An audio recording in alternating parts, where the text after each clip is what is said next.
So it is no secret that I love hunting for unique vintage and secondhand treasures to cozy up our home. Now that the sun is out and flea market season has arrived, my thrifting heart is so full. In today's video, I'll share a few recent gems that I found, and at the end, we will whip up a delicious lemon and blueberry dessert using some thrifted baking goodies as well.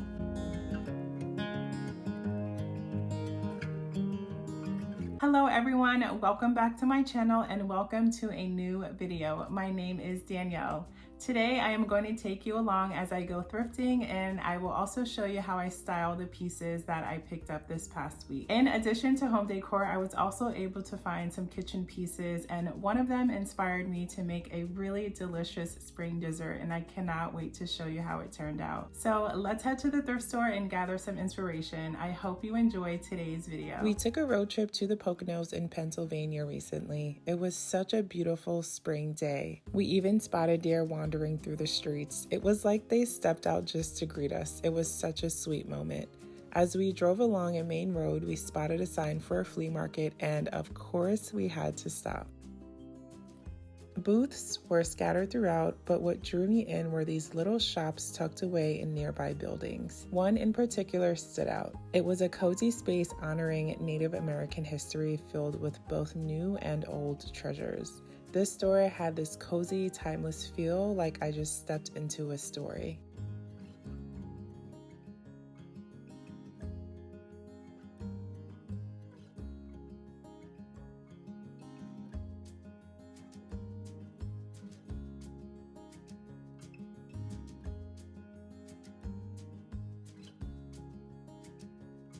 On the way out, I spotted these beautiful handmade glass vases. It looked like someone decoupaged the inside with layers of printed tissue paper. I really love unique pieces like this.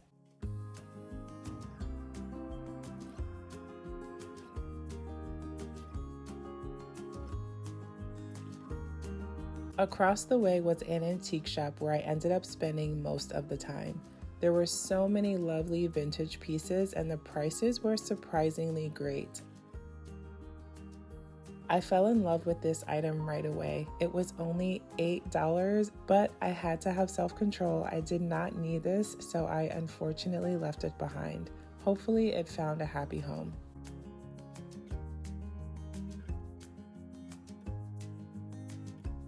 There's something about soft blues that I have really been loving lately. This delicate juicer was so adorable.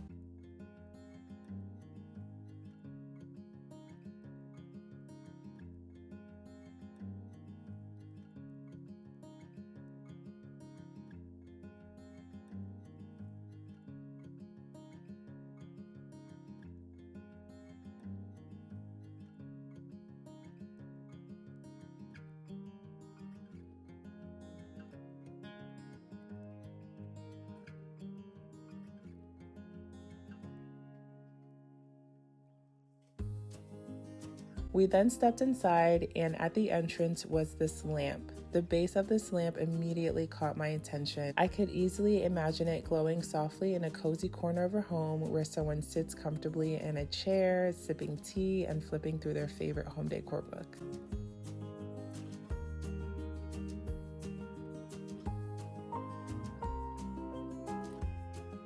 As you can see, there were lots of Christmas items. I am absolutely obsessed with Christmas, so I was not mad at it.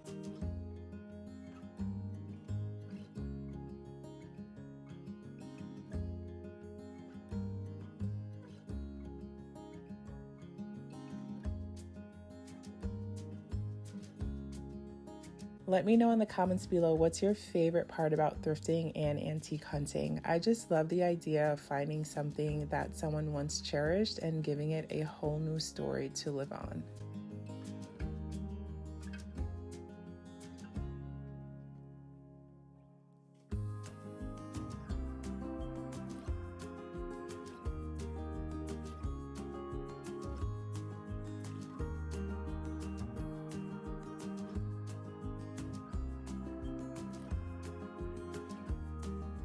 We loved our day trip to the Poconos and headed back home later that evening. The following day, I went to one of my favorite thrift stores, Savers. I've been spotting a lot of bread baskets like this lately. Just line it up with a pretty linen napkin and fill it with fresh bread or pastries for an easy, charming touch. This one was easily one of my favorite finds from the day. I'm in love with the detailing on the bottom. It's so simple but so beautiful. This crystal vase was stunning. The intricate cut design catches the light beautifully. A soft bouquet of flowers, blush tone roses, a few wispy sprigs of chamomile, a pale purple wildflower would look gorgeous paired with this. I'm not exactly sure what these are, maybe a fancy vintage ashtray. If you know, drop a comment and let me in on the secret. Either way, I think they'd make the cutest little trinket dishes for jewelry or tiny treasures that need a pretty landing space. This can be used to hold kitchen utensils. I can also imagine some beautiful spring flowers on the inside. I spotted some hearth and hand bowls. I love how the natural tones can blend into any space, but that two-tone design still gives them a little pop of personality.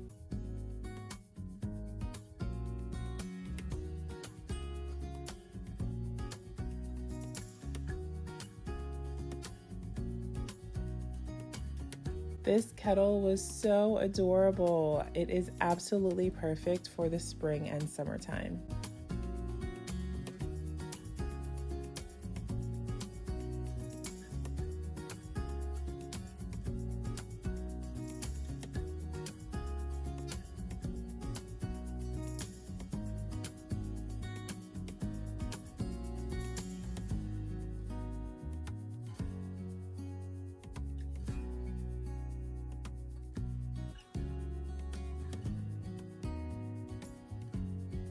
Planters can be extremely pricey, so I love grabbing them from thrift stores. With the simple cleaning and some fresh paint, this will look as good as new. I just noticed that I somehow missed the white ceramic one to the left. It's so beautiful.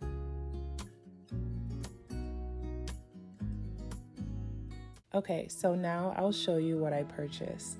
The first item is this ruffled basket. Baby's breath are so light and delicate, I thought they would look perfect cascading out of the side of this basket.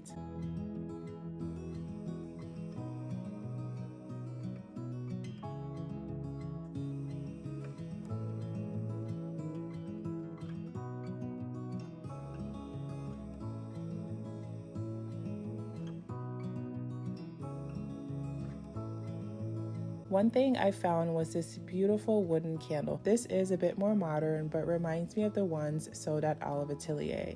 There are also some beautiful ones on Etsy. I styled it in the bathroom next to these beautiful whimsical flowers and a brass dish where I sometimes store my jewelry.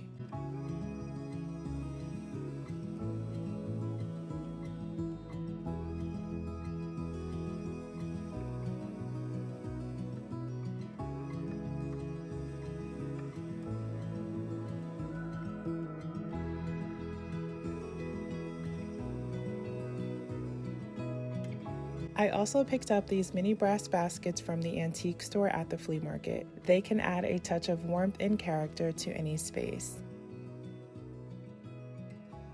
They're perfect for anything from wispy flowers to tiny succulents. I love pieces like this because they're versatile and help to cut down on the need to buy something new for every little thing. I'm using the bigger one to hold tea bags in the kitchen. Pretty and practical, which is my favorite combo. Next up is this lovely ornate frame. The moment I saw its curvy silhouette and warm aged brass, I knew it was coming home with me. It was only $6. A couple of months ago, I mentioned that I have slowly been gathering vintage and vintage inspired frames for a gallery wall. And this one is just the sort of charm I have been wanting. These are all of the frames that I have so far. I picked up the silver one last month and plan to give it a brass makeover. It has such beautiful detailing. As I laid all of them out, I realized a few wooden ones might not make the cut, but the collection is slowly coming together and the oval frame that I found may be my favorite one so far. Lastly, I picked up a few kitchen items. First is this juicer that I picked up from the flea market in the Poconos. As you see, it is broken. I accidentally dropped it, but it's okay. It's an easy fix. I love the blue colors throughout. You only live once, so I try to elevate ordinary things where I can. I found this teacup and saucer. The floral pattern is soft and classic, and the subtle gold trim gives it a timeless feel. I am a tea girly, and it's the kind of piece that makes a quiet cup of tea feel just a little more special. Let me know, do you prefer tea, coffee, or neither? These delicate porcelain dessert plates are so beautiful. I love the garland of blue and gray floral and the silver accents. I am usually drawn to brass and gold, but this vintage pattern definitely adds another bit of timeless charm to the kitchen. And finally, this mixing bowl. It looks like someone repaired a piece that broke off, but I don't mind. It is in great condition otherwise. This can be used for so many things. You can place your popcorn on the inside for movie night. You can place fruit in here. You can even use this for a salad. There are so many different ways that you can use this. As for the juicer, the first thing I did was fix the broken top. I gave it a good wash to clean off the dirt, let it dry completely, and luckily the crack was almost perfectly straight, which made it easy to reattach. I used my trusty E6000 to reattach it.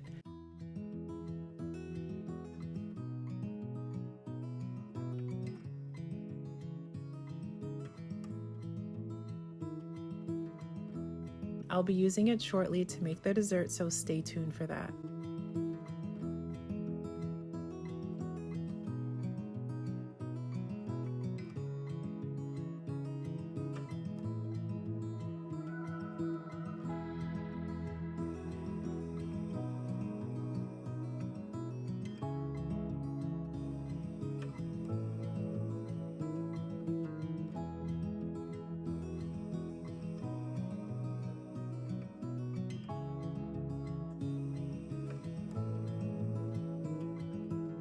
Now let's move on to making this dessert. I am a huge fan of lemon and blueberry, especially in the springtime. The flavors are so light, bright, and refreshing.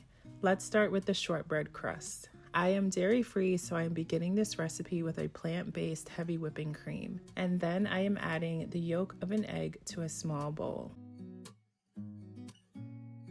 In this large mixing bowl that I also recently thrifted, if you remember, I've measured out 1¼ cups of flour. To that, I'm mixing in salt and sugar. For that delicious buttery flavor that shortbread is known for, I'm working in 1/2 cup of cubed butter.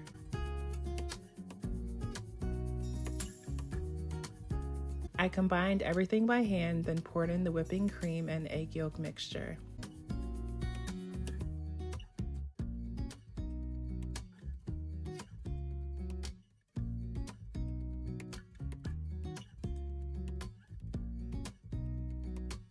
Now that the dough has formed, I wrapped it with saran wrap and placed it in the refrigerator to chill for 1 hour.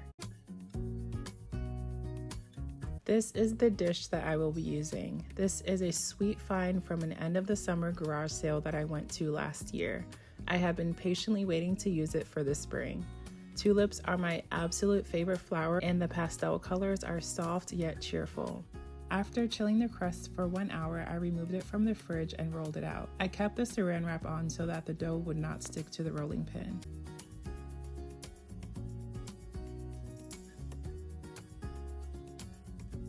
Once that was completely rolled out, I lined the dish with the dough.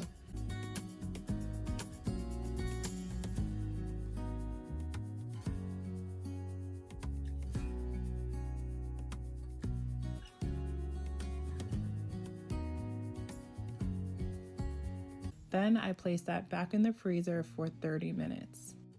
Once the time was up, I placed it in the oven to bake. Quick tip, ceramic or stoneware dishes are susceptible to cracking with sudden temperature changes, so I placed my dish in the oven as it preheats to prevent that thermal shock, especially since it just came out of the freezer. Now on to the delicious filling. I began by zesting 2 lemons. The recipe calls for 1/2 cup of lemon juice, but since I love for my lemon flavors to pop, I juiced 2/3 of a cup instead. Then I melted down the butter on the stove and added the lemon zest, juice, and sugar.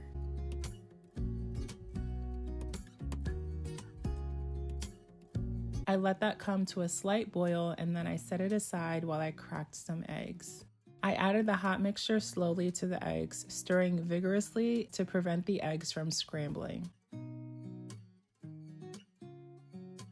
Once everything was mixed, I returned the mixture to the stove, stirring gently until it thickened into a rich velvety curd.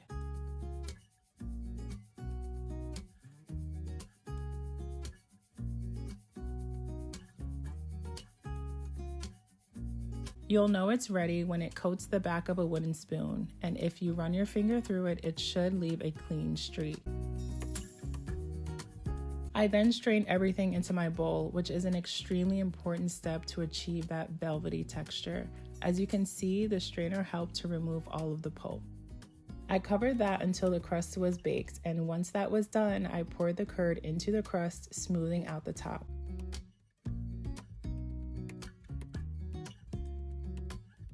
I baked that again for 10 more minutes. While that was baking, I made my delicious blueberry topping. For this, you will need blueberries, lemon juice, water, sugar, and cornstarch to thicken the mixture. I usually eyeball this, but I will leave a simple recipe that I found online if you are interested in making this topping. You can substitute the blueberries for most other fruits that you love. I first diluted the cornstarch with water and then added all of the other ingredients to the pot.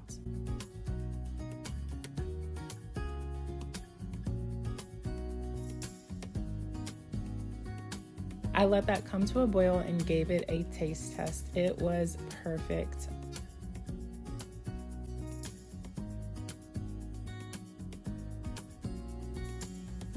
I let that cool in the refrigerator overnight along with the lemon tart. I was so excited to finally taste it the next day. I spooned on the blueberry topping and sprinkled a bit of dry chamomile for a soft pop of color.